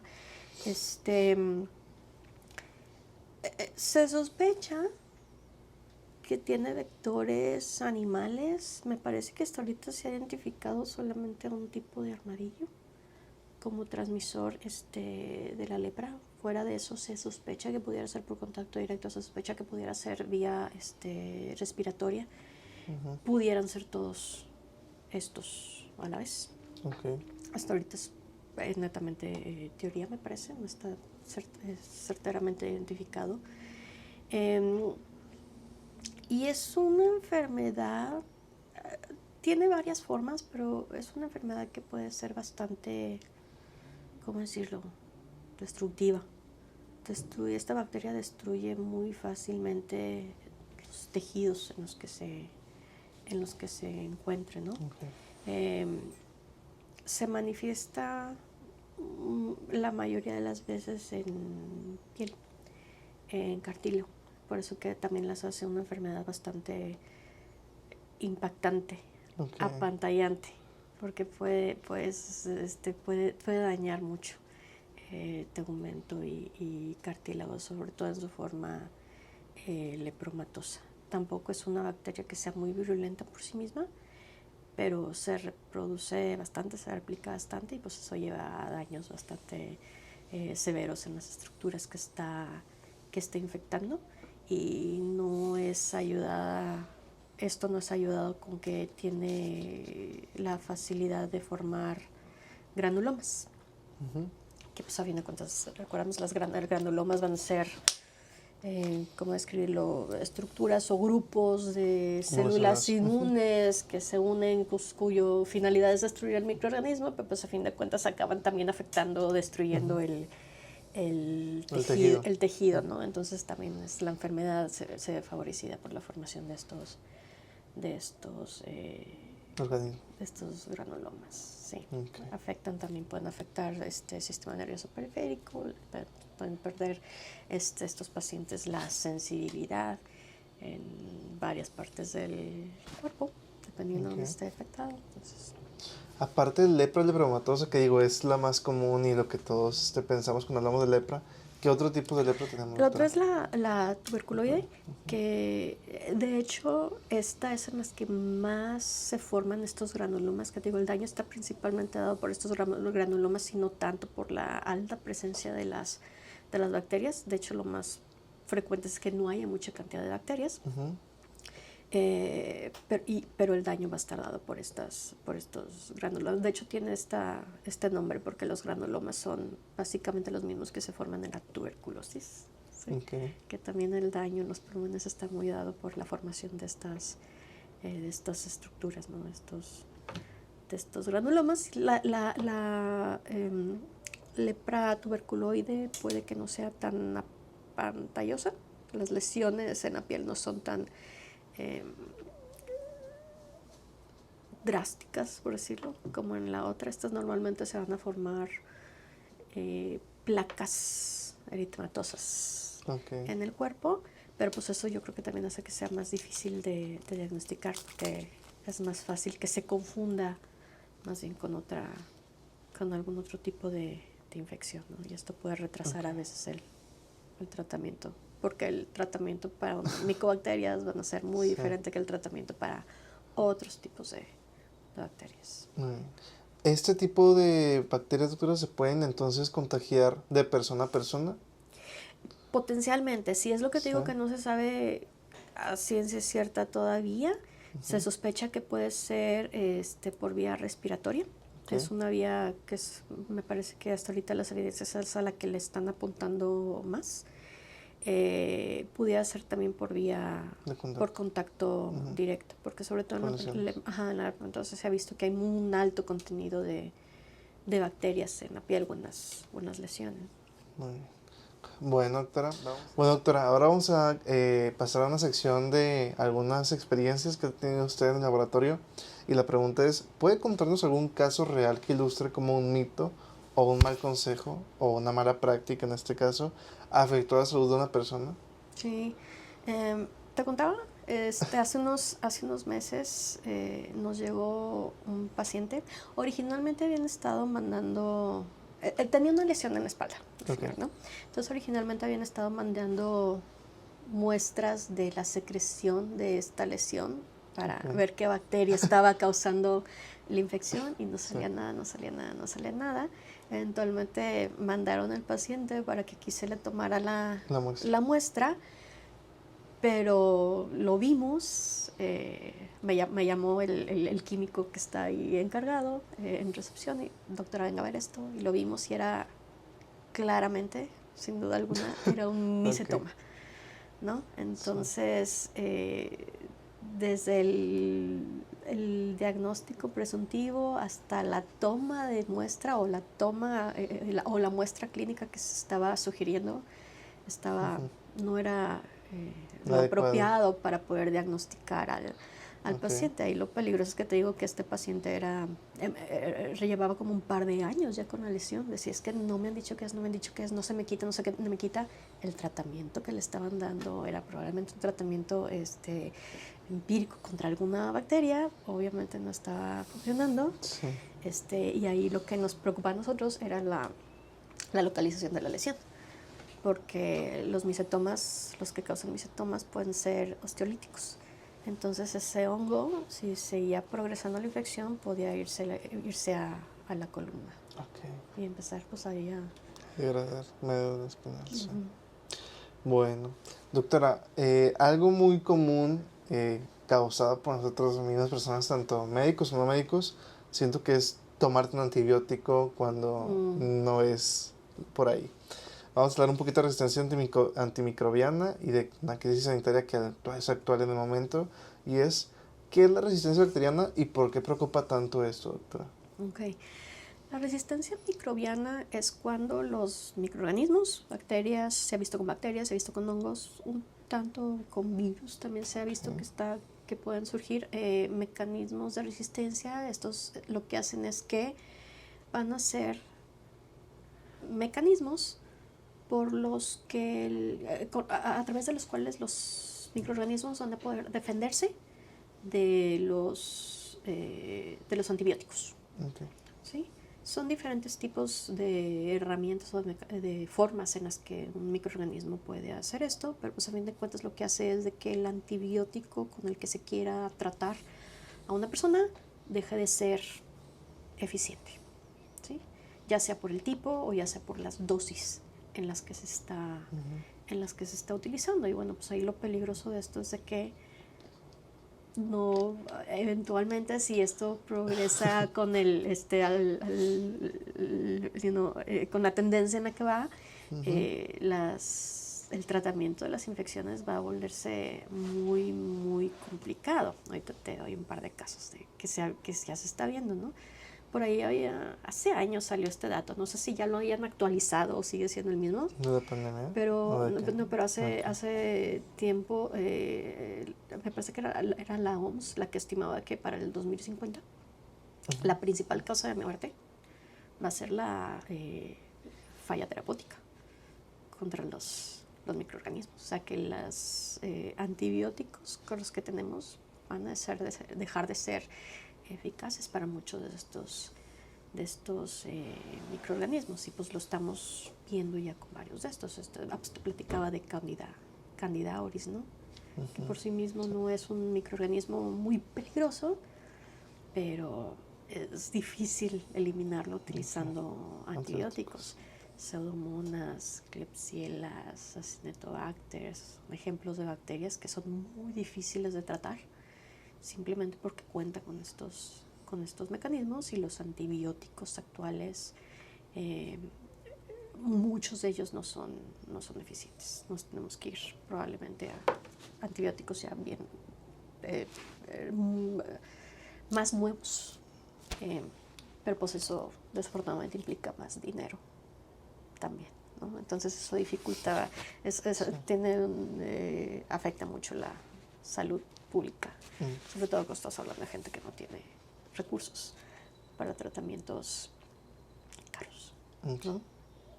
Doctora, a veces hablando del mismo tema es frecuente que no entiendan cómo es la resistencia bacteriana. ¿La resistencia bacteriana se crea en la persona que está tomando el antibiótico y luego es infectada y genera ya una resistencia, o es propiamente en la bacteria la resistencia? La bacteria es la que genera estos mecanismos de resistencia. Okay. Sí, sí. Entonces, sí, si tú adquieres una bacteria, te contagias, infectas con una bacteria resistente, esa bacteria ya trae esos genes de resistencia, se genera la enfermedad, te quieren dar tratamiento y no funciona. Okay. Algo que también se me hace interesante este tema, que tal vez sería interesante que la gente supiera, es de que a veces estos mecanismos de resistencia pueden ser transferidos de bacteria a bacteria. Okay. Tal vez, sí, hay ciertas bacterias que son capaces de transmitirse información dentro de la cual pueden ir estos mecanismos de resistencia, ¿no? Entonces, si por ejemplo tú ya tenías una bacteria que no era resistente, llega una que sí lo es, puede pasarle esa información. Doctora, ¿qué nos podría sugerir acerca del uso racional de antibióticos en seres humanos o en personas? ¿De qué? Del uso racional de antibióticos. ¿Cómo deberíamos generar un uso racional en antibióticos? Pues yo creo que aquí ya se dio un muy buen primer paso, que es el de pedir receta contra los antibióticos, porque era bien, están chavos, pero antes sí era bien común de que ibas y pedías el que quisieras y sí tenga, y la gente se sigue automedicando, pero antes se automedicaba con antibióticos, ¿no? Entonces, infecciones virales, antibióticos, infecciones que no, es más, a lo mejor ni infecciones, antibióticos, ¿no? Y a fin de cuentas, mientras más expongas a los microorganismos, la exposición a los antibióticos va a ser el principal factor para que se generen estos mecanismos. Entonces, reducir esa exposición puede que no elimine la resistencia, pero la está desacelerando. Okay. No sé si me explico. Entonces, pues eso yo creo que es un muy buen primer paso, pero también es cierto que aún hay, yo creo, médicos que sin saber que siguen recetando y no sé todavía qué tiene, pero bueno, vamos a darle estos 4 antibióticos. Entonces yo creo que ahí tendré que haber, eso ya compete más al área clínica, pero yo creo que en la práctica debería tal vez ser un poco más, encontrar manera de también controlar, regular ese tipo de prácticas, porque sí, al público general no se lo venden, pero pues, si un médico malamente te receta todo, la persona lo va adquiriendo. Sí, es muy frecuente que a lo mejor, no sé, llega a tu consulta a lo mejor una persona que tenga una gripe y te diga dame antibiótico, y si no más antibiótico eres mal doctor, cuando a lo mejor el hecho de que te den ciertos medicamentos o el hecho de paracetamol para todo, bueno, pues es que porque paracetamol es un fármaco que normalmente te ayuda a aliviar síntomas. Sí. No te van a dar un antibiótico, te van a hacer gastar, te van a hacer generar una resistencia bacteriana, pues, en general, para la población en general, cuando a lo mejor lo único que quiere el médico es controlar síntomas, o sea, y eso es lo que sí, yo lo he visto, yo voy a consulta y traigo algo y me dan antiviral y antibiótico, y antibacterial, antiviral, antibacterial. Y pues es la práctica que todavía se sigue aquí. Sería ideal encontrar una manera de también solventar, ¿no? esa parte. Sí. Doctora, ¿cuál es el papel de la microbiología médica en el control de brotes resistentes? Por ejemplo, no sé, COVID, o cuando ha habido brotes que no pueden contenerse de la mejor manera. Pues definitivamente la microbiología médica es la que se va a encargar del estudio a nivel básico de estos microorganismos. Si bien el papel de infectólogos y de personas involucradas en salud pública fue muy importante, ¿no? Para el control de la por ejemplo, de la pandemia del COVID, pues a fin de cuentas fue la investigación básica lo que permitió entender al virus, entender sus mecanismos de transmisión, el poder desarrollar la vacuna, por lo menos en sus etapas iniciales, ¿no? Entonces son cosas que van de la mano, definitivamente. Bueno, doctora, es una pregunta, no la considero repetitiva, pero otra vez aunar lo mismo. ¿Nos quedaremos sin antibióticos en un futuro? creo que nos quede, pero es posible que vaya a estar limitado la variedad de antibióticos verdaderamente eficaces para muchos de los microorganismos que vamos. Digo, es algo, te digo, no creo más que nada porque sí veo que se están volviendo esfuerzos en resolver ese problema, ¿no? O sea, ahorita hay una directiva de la OMS y hay muchas instituciones y organizaciones que apoyan esto soltando lana para precisamente investigar y sobre todo desarrollar tratamientos para estos diversos, ahorita enfocado a estos microorganismos que se sabe son muy, muy resistentes, ¿no? Y que pues idealmente estos resultados pudieran aplicarse a otros que en un futuro pudieran desarrollar también una resistencia. O sea, sí se están enfocando esfuerzos para tratar de no llegar a ese punto.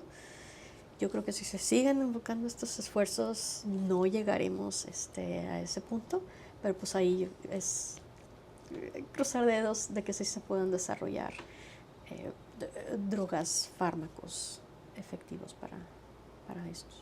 Muy bien. Doctora, ¿qué bacterias ya no mueren con nada o se han vuelto súper resistentes? Híjoles, Pseudomonas es probablemente una... No hay bacteria que no se mueva. Mira, algo importante que hay que saber. No, es que algo importante que hay que saber es de que sí puedes tener un microorganismo que es muy resistente a muchos, ¿sí? A muchos o a muchas clases de antibióticos. Habrá uno que otro que sí vaya a ser eficiente. Aquí mucho el problema, y no sé si te has dado cuenta que estos tipos de situaciones se ven mucho en pacientes precisamente con algún tipo de inmunocompromiso. ¿Por qué? Porque a fin de cuentas, un antibiótico lo que principalmente va a hacer es detener el crecimiento o desacelerar el crecimiento de los microorganismos, ya sea inhibiéndolos o matándolas, pero a fin de cuentas para que tu sistema inmune haga su trabajo. ¿Sí me explico?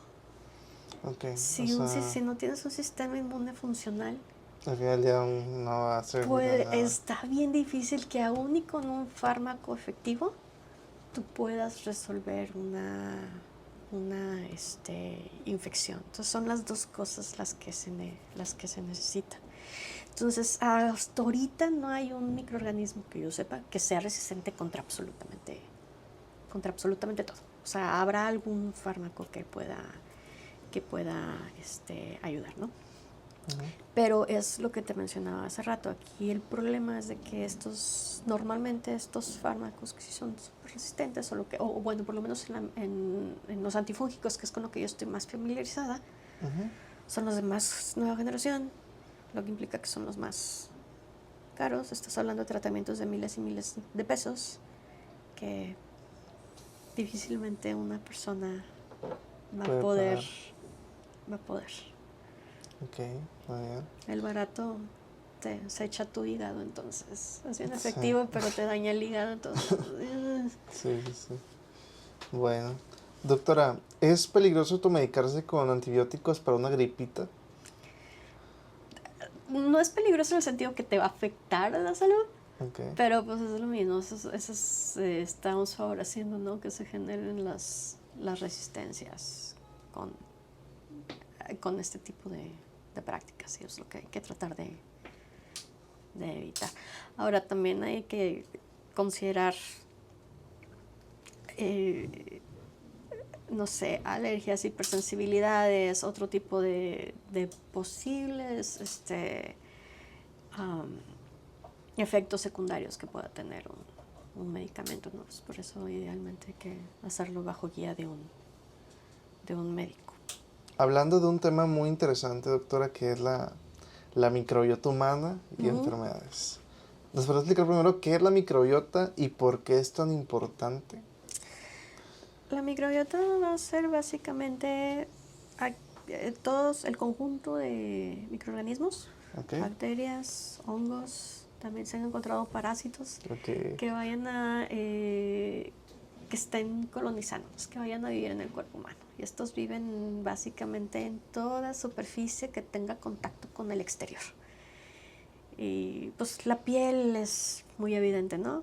Pero pulmones, por ejemplo, vías respiratorias, aunque estén adentro, tienen contacto con el exterior, ¿no? Vía gastrointestinal, aunque esté adentro, tienen contacto con el exterior. Entonces a eso me refiero, ¿no? Toda superficie que tenga contacto con el exterior va a estar colonizada por diferentes tipos de microorganismos. Aquí puede haber diferentes tipos de relaciones microorganismo humano. Hay unos que son netamente comensales, es decir, nada más están ahí, no estorban, no hacen nada. Hay otros que sí son más simbióticas estas relaciones, o mutualistas estas relaciones, en las que las bacterias hacen algo por ayudarnos, mientras nosotros les damos de comidas o de resguardo o aquello que les pueda servir para su sobrevivencia, ¿no? Entonces, los casos clásicos, por ejemplo, son los lactobacilos, ¿no? Los del Yakult, que ayudan a la digestión, ¿no? También los microorganismos que se encuentran en el vía gastrointestinal, simplemente estando ahí, ayudan a que no crezcan y se reproduzcan y proliferen microorganismos potencialmente dañinos que puedan generar alguna enfermedad, ¿no? Son ese tipo de relaciones simbióticas beneficiadas para ambos que puedan llegar a existir o que podemos encontrarnos. Muy bien. Doctora, ¿qué relación hay entre la microbiota intestinal y la salud en general? Eso se está estudiando todavía un chorro. Digo, es evidente que una microbiota sana es necesaria para un buen funcionamiento del tracto digestivo. Es el ejemplo que te mencionaba, los dos ejemplos que te mencionaba, ¿no? Simplemente la microbiota ayuda por efectos de potencia. A que otros microorganismos no lleguen y puedan dañinos pueden generar enfermedades, ayudan a ciertos procesos también de la digestión. Se están estudiando relaciones más allá de la pura salud gastrointestinal, pero son cosas que apenas se están estudiando. Como ejemplo, se ha visto que la microbiota puede tener un efecto en la salud del producto en mujeres embarazadas. Ok. Sí, es algo que ver con los lípidos que se producen y entran a circular, todo rollo, ¿no? Pero, por ejemplo, se está estudiando esa relación porque se ha visto una correlación entre eso. Se ha visto que la microbiota intestinal también pudiera tener un impacto en el sistema nervioso central, ¿no? Entonces está bien interesante porque son relaciones que van más allá del intestino, de la vía gastrointestinal. Okay. Pero son cosas que yo creo que son bastante nuevas aún, todavía se están explorando. Doctora, ¿hay alguna alteración microbiana descrita en enfermedades metabólicas como obesidad, diabetes o enfermedades inflamatorias? Sí. No te podría dar detalles, pero sí se sabe que la microbiota está asociada a obesidad, o que hay una relación más bien entre el tipo de microbiota y que se puede encontrar y la obesidad. Se ha visto lo mismo con diabetes, se ha visto lo mismo con algunas enfermedades autoinmunes, por ejemplo. ¿Qué otras me mencionaste? Obesidad, diabetes y enfermedades inflamatorias. O sea, las enfermedades de Leukosis o Crohn. Sí, porque por ejemplo con Crohn sí se ha encontrado una relación. El del, ¿cómo se llama? El del síndrome del irritado. Se me fue el nombre. Síndrome del irritado. Esa también. Pero doctora, sí. ¿por qué se dice que el intestino es el segundo cerebro? Eso no lo he escuchado. Preguntas aquí comunes. Es el segundo cerebro. ¿No? No, en contexto de qué lo dicen. Pues en el hecho de que el cómo tu tracto intestinal, el cómo tu alimentación, el cómo todo esto influía. ¿Es verdad? ¿Es muy importante la alimentación en este caso? Pues sí es importante una buena alimentación. Sí, Ok. sí, no, es que no sé a qué se refiera específicamente. Bueno, cambiamos a otra. ¿Puede una mala alimentación cambiar tu microbiota? Sí, Sí. sí. O más bien, sí. Y no necesariamente una mala alimentación, simplemente el tipo de alimentación está asociado al tipo de microbiota que podemos encontrar. O sea, una persona... Si bien hay microorganismos que te vas a topar básicamente en todas las personas, habrá otros que puedan variar, ¿no? Entonces la microbiota de una persona en México no va a ser igual que la microbiota de una persona en la India o que una persona en Europa, ¿no? Habrá muchos microorganismos que sí, no los vamos a topar en todos, pero la microbiota secundaria se llama. Habrá unos grupos de microorganismos que puedan estar variando, ya sea en el tipo o en la cantidad en la que los podamos encontrar.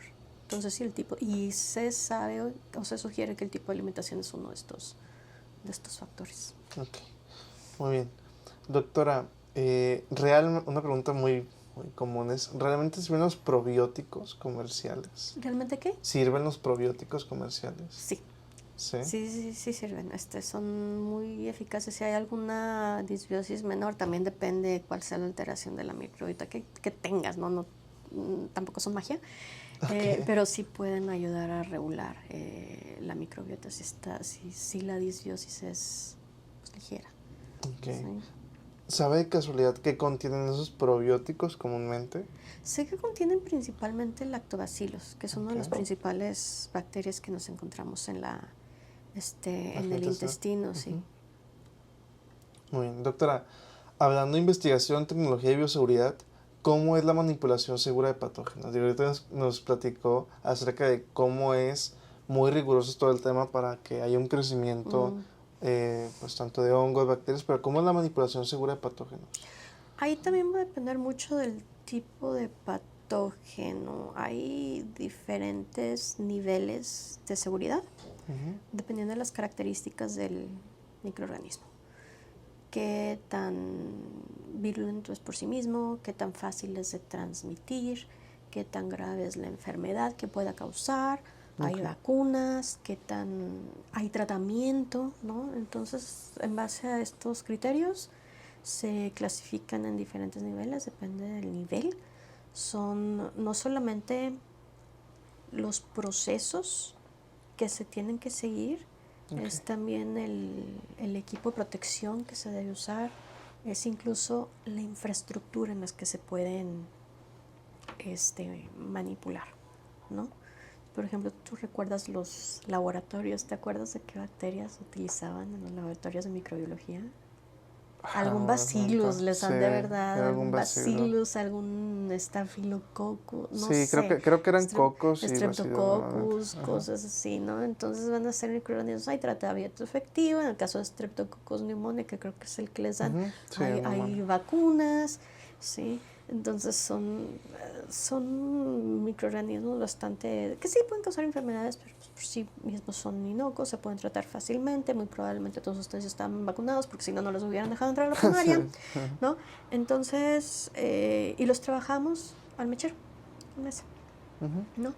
Pero vamos progresando con los niveles de seguridad, por ejemplo, déjame pensar en un 4. Pues ébola es el clásico, ¿no? Que es transmisión muy sencilla, es de contacto directo. Cualquier secreción del cuerpo puede contener el ébola, entonces el contacto directo es suficiente. No hay vacuna, no hay tratamiento, puede causar enfermedades muy graves, una fiebre hemorrágica muy grave. Ahí estás hablando de un nivel 4. ¿no? O sea, ahí el nivel de seguridad progresa a tal que la persona que lo está manipulando no puede tener contacto en ningún momento directo con con el virus. No debe haber el potencial de contacto directo en ningún momento con el virus. No comparten ni siquiera el mismo aire, aunque estén en el mismo lugar. En el mismo cuarto, ¿no? Okay. Entonces ahí va a depender mucho del microorganismo o de la gente que se esté estudiando, manipulando. Y sí, de hecho, cuando se propone estudiar con un microorganismo X, una de las primeras cosas que se tiene que plantear es cuáles son los procesos de seguridad o los métodos que se van a seguir, dónde se estudiar. Para poder ejercer. Sí. Bueno. Doctora, ¿hay algún proyecto actual interesante de investigación, ya sea de vacunas, algún diagnóstico molecular o algún control de infecciones nuevas que quiera compartirnos o que haya visto en los últimos meses interesante? Mira, yo uno que estoy viendo que se me hace bien interesante ahorita es precisamente unos que están trabajando aquí. Están trabajando sobre potenciales vacunas, el desarrollo de potenciales vacunas. Esto no es algo nuevo, ya se ha hecho, pero el tratar de generar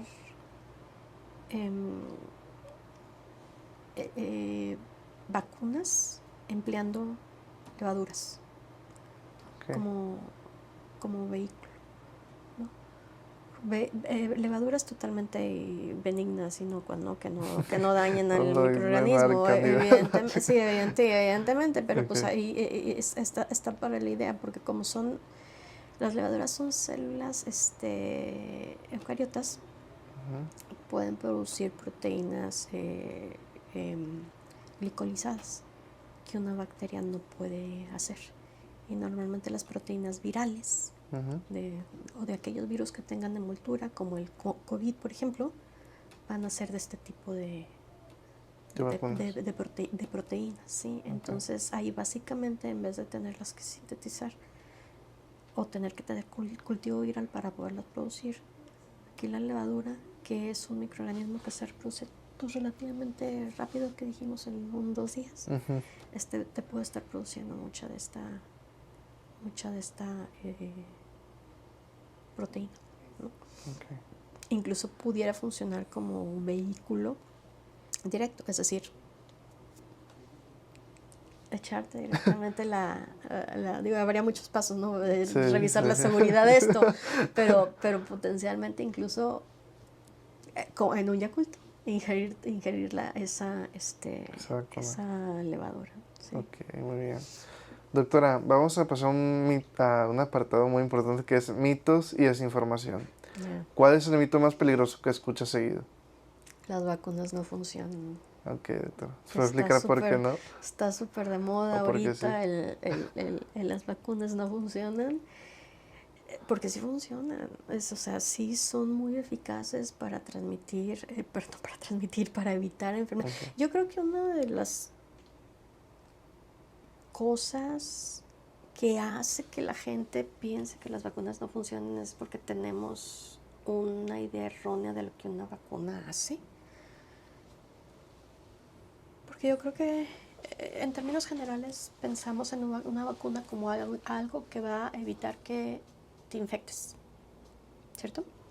Pero en realidad la vacuna lo que hace es, o el objetivo principal de una vacuna es evitar que te dé la forma grave de una enfermedad. ¿Sí me explico? Lo vimos mucho ahora con el COVID, que eso propició mucho la vacuna no funciona. Que personas vacunadas de todas formas se enfermaban, les daba la faringitis o lo que fuera que les diera. Y no, pues es que sí me dio COVID, ¿cómo? Es que estoy vacunado. Sí, pero tu infección aquí se quedó.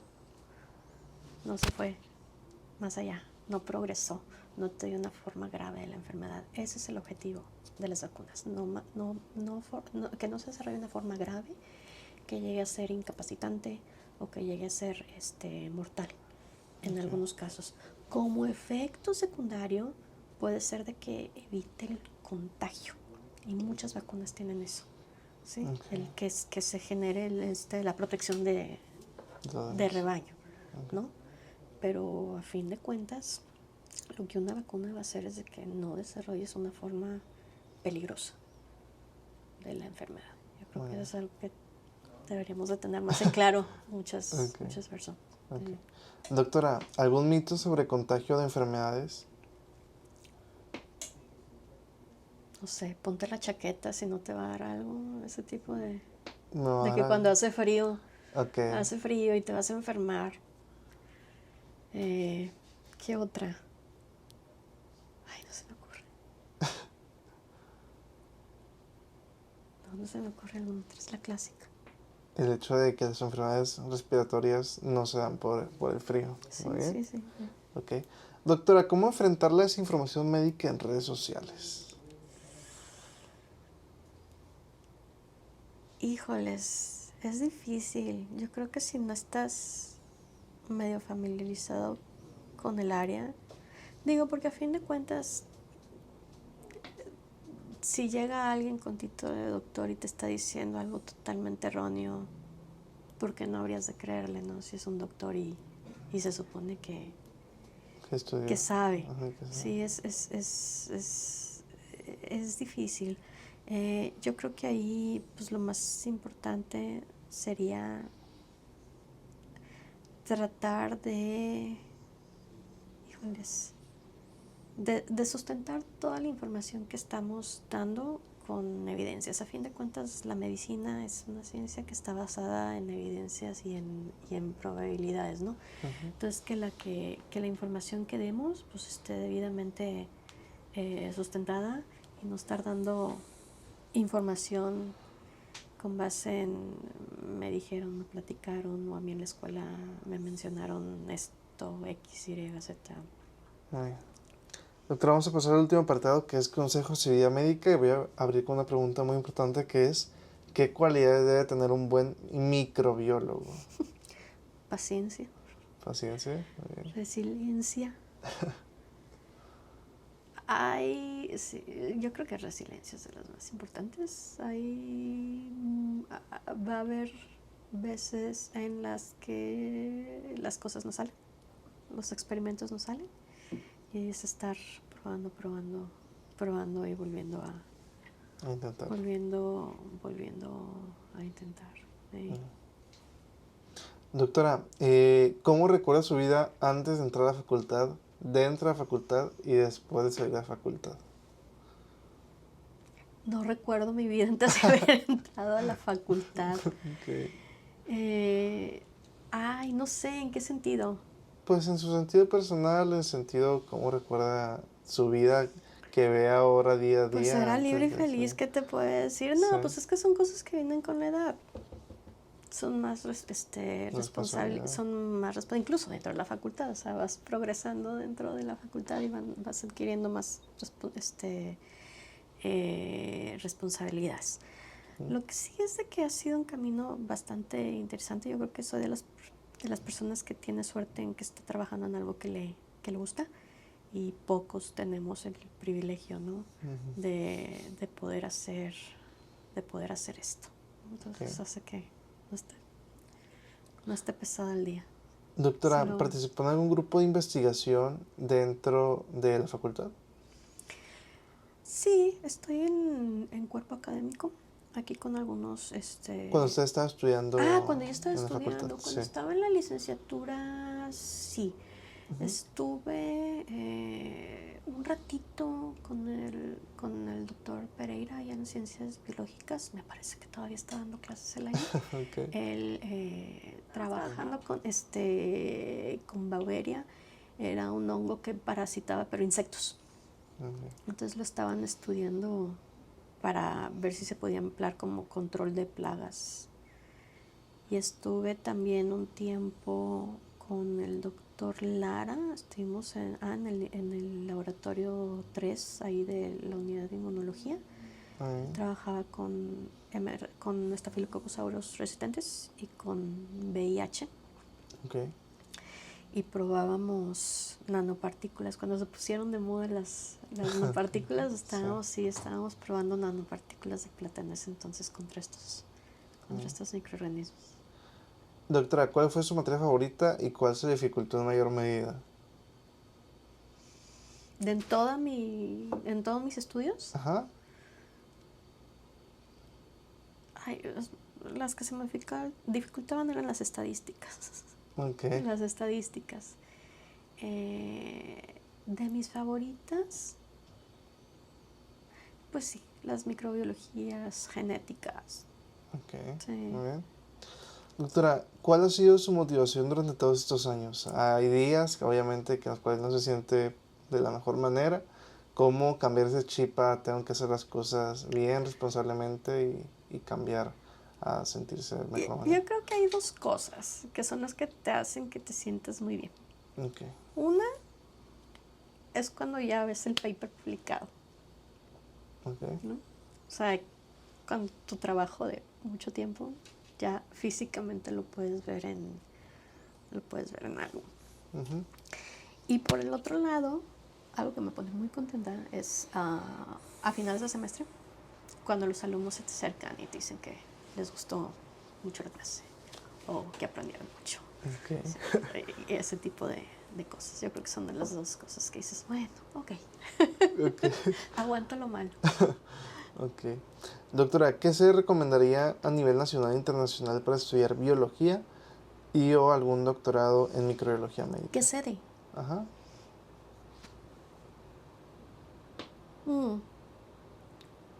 Yo creo que a nivel de licenciatura no importa mucho. ujú, Ay, bueno, no te puedo decir qué sede, pero sí te podría decir que intentar buscar. ok, Lugares donde tengas la oportunidad de integrarte a grupos de investigación desde, ok, desde la licenciatura, porque eso te da muy buena práctica y aprendes bastante. ujú, Eh,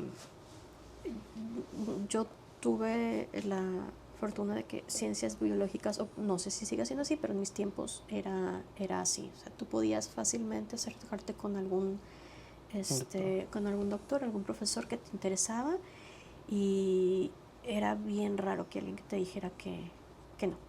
O sea, ujú. aceptaban alumnos fácilmente para que se integraran a los diferentes proyectos que tenían. Entonces es algo que yo recomendaría mucho.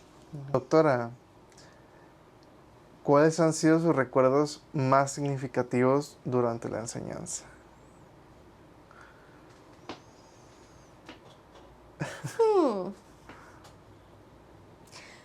Yo creo de lo que más, cuando los alumnos acaban el semestre con nosotros y piden y nos buscan porque quieren quedarse a investigación a micro. Ok. Sí, o sea, les gustó tanto la materia, les interesó tanto que quieren seguir involucrados en el área. Entonces creo que eso es algo de lo que más nos pone de orgullo Ok. como maestros, ¿no? El que, Sí. bueno, mira, logramos que sí se interesaran Esa en pasión. el área. Muy bien. Doctora, ¿alguna anécdota con algún estudiante, lo lejos que llegó? ¿Algún qué? ¿Alguna anécdota con algún estudiante, lo lejos que llegó? ¿O mentoría con alguno de ellos que quiera recordar o que recuerde?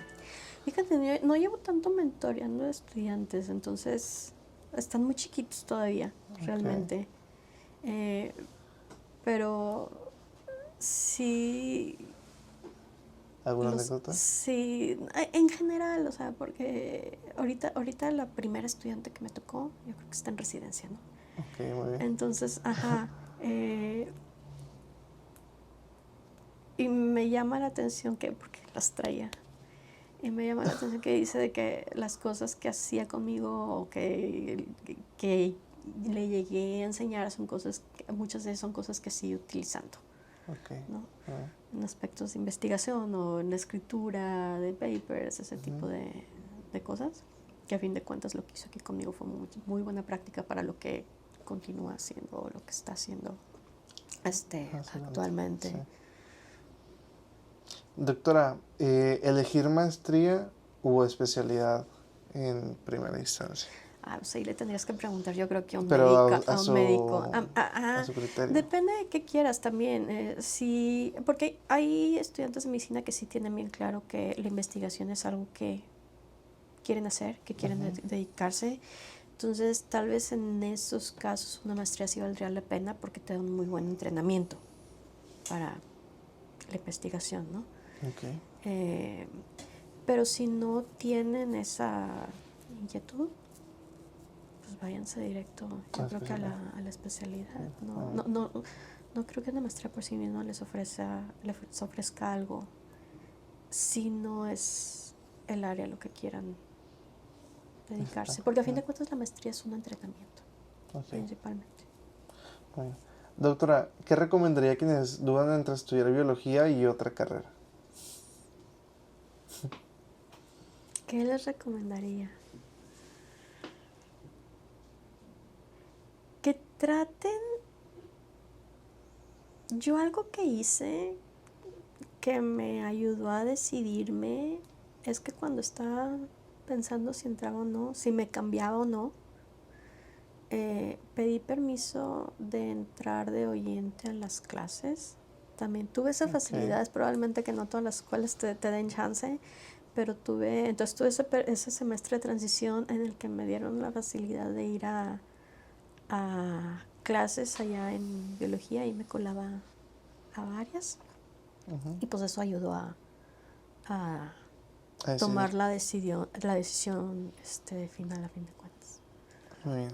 Doctora, ¿tema favorito de microbiología? ¿Tema favorito? Sí. Pues los hongos. Ok. Los hongos. ¿Algún hongo de todos los que platicamos? ¿Cuáles son? Tiene que casarse con un hongo. Bueno, Tricosporum es mi hija. Tricosporum. Sí, Tricosporum es mi hija. Muy bien. Pero me gustan mucho también las subcutáneas, los micetomas y los cromoblastomicosis. Ok, muy bien. Doctora, ¿cómo ha logrado llevar un balance entre su vida médica y su vida, pues, fuera del trabajo familiar, no sé? Dos cosas, creo yo. Horarios y hobbies. Okay. Tienes que tener un hobby que haga que no pienses en el trabajo, que te desconecte totalmente, y tratar de respetar tus horas personales lo más que puedas. Hay veces que es imposible, o sea, porque si estás a las 12 de la noche haciendo algo que tienes que acabar, pues lo tienes que acabar, ¿no? Okay. Pero sí tratar de respetar lo más posible, pues sí, el tiempo que quieres dedicarle a lo personal. Ya por último, doctora, fuentes de ingreso de un biólogo o de una persona que estudie microbiología médica no tienen que ser lo que usted gana, puede ser de algún colega, de alguna persona o alguna orientación a en dónde pueden enfocarse y cuánto podrían generar. Es que está muy variado. Definitivamente en el ámbito privado probablemente sean más altos los salarios que en la academia. Pero vemos muchos que tenemos la intención también de ser docentes, como es el mío. O sea, yo me gusta dar clases. Entonces, pues tienes que perderle por ahí, desafortunadamente. Sí. Ahora, los salarios van a variar mucho dependiendo, por lo menos aquí en la universidad, y supongo que en otras escuelas es muy similar, dependiendo de qué categoría de profesor tengas. Okay. Entonces pueden ir desde, no sé, 18, 20 mil pesos por ahí, hasta, no sé, ¿qué te puedo decir? Hay gente que se jubila con millones y millones en el banco. Okay. Entonces, sí, pero pues depende de varias, de la categoría, de que si tienes puestos administrativos, son varias cosas. Pero por lo que yo recuerdo, así de entrada, como 18, por ahí. Muy bien. Bueno, doctora, llegamos al final del episodio, quiero agradecerle por su tiempo, quiero agradecerle por las clases, fue una docente que la verdad me ha marcado en ese ámbito de que yo veo que disfruta su trabajo, veo que disfruta de clase, me acuerdo de clases muy padres y me acuerdo de muchas cosas que a lo mejor ya no he repasado, porque en semestres clínicos, bueno, ya es un poco más de clínica, pero sí me acuerdo bastante de muchas clases que usted dio y pues voy a seguir repasando obviamente. Quiero decirle que si podría dar un pequeño mensaje a usted de hace algunos años de la facultad, ¿qué le diría a esa persona? Y digo, esperamos que más adelante pueda ver este video y acordarse de ello. ¿Qué le diría a su usted de la facultad? Ay, no sé. Estás bien. Te preocupa mucho la edad en la que empezaste el doctorado, pero no hay problema. Sí, te fue bien. Muy bien, doctora. ¿Hay algún mensaje que quiera dar algún agradecimiento a algún miembro de su familia? Si es que lo desea, algún mensaje para algún estudiante o estudiantes, residentes y o doctores de apoyo. Digo, probablemente mis papás siempre me apoyaron Ok. en muchos aspectos, Bueno, desde emocionales y económicos, entonces muchas gracias a mis papás. muy bien. Y también ahí hacer mención a los chicos que he tenido en el laboratorio, porque la verdad el estar ahí dentro del laboratorio no es una obligación, es totalmente voluntario y lo hacen porque les interesa aprender o porque están netamente interesados en el área y pues le dedican tiempo y le dedican ganas y nos ayudan a nosotros, ¿no? También a avanzar en los proyectos, entonces. Muy bien, doctora. ¿Hay algún lugar donde puedan seguirla o contactarla o buscarla? Pues en la página todos los profesores tenemos una página, en la página de la universidad, y Ok. pues ahí hay formas de contactar. pueden checar nuestras líneas de investigación, ahí hay los medios en los que nos pueden contactar. Entonces Muy nada más bien. nos pueden buscar por nombre y listo. Ok, doctora. Bueno, invito a la audiencia a compartir el podcast, a seguirlo, a mencionar o compartir también algún fragmento si es que les gustó o llegó de algo. Y pues ya, nada más anunciar para enviado de preguntas o temas si es que hay una segunda oportunidad de opción con la doctora, porque la verdad sabe bastante. Y ahorita fue nada más como una mini probadita de todo lo que nos puede aportar. Y bueno, por nuestra parte sería todo. Muchísimas gracias, doctora. Gracias. A usted, gracias. Bueno, vamos a tomar nada más una foto, doctora, si puede.